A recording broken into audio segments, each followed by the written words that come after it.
শুভ সকাল। তোমরা সবাই কেমন আছো? আশা করি অনেক ভালো আছো। আমিও অনেক তো বন্ধুরা দেখো, এত বৃষ্টি হচ্ছে সকালবেলায়। আমি বিরাজ করতে চলে এসেছি।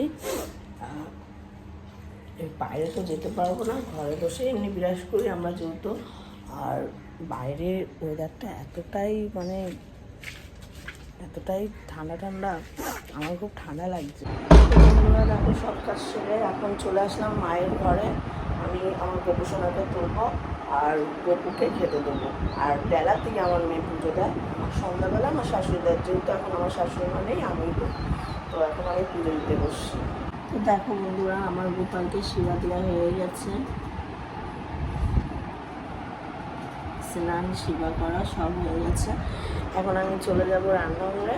আমি একটু নিজের জন্য একটু চা বানাবো, তারপরে তোমাদের সাথে আবার দেখাবো।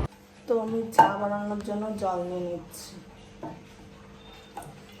দেখো, আমরা কেনা জল খাই, সবাই কম বেশি কেনা জল খাও। আর কেনা জলে চা করলে কিন্তু খুব সুন্দর কালারটা আসে। আর আমি সকাল সকাল সেটাই করছি। এখানে আমি চা বসিয়ে দিলাম, মিষ্টি খাই, আর ওটাই আমি পছন্দ করি। দেখো, আমার চা করা কমপ্লিট। নাও, চাটা নিয়ে যাও। এবার আমি চালটা দিয়ে নিই দুপুরে রান্না বসানোর জন্য।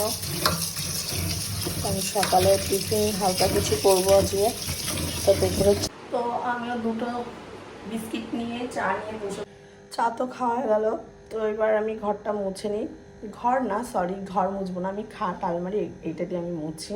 তো আমি এখন সব কাজ হয়ে গেছে, এবার স্নানটা করে নিই। চলো স্নান করে দেখা। তো বন্ধুরা, আমি স্নান করে বেরিয়ে আসলাম, এবার আমি খাবো। চলো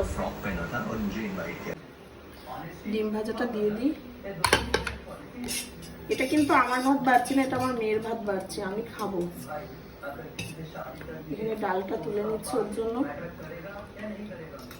তো আজকে এই পর্যন্তই, তোমাদের সাথে কালকে আবার দেখা হচ্ছে।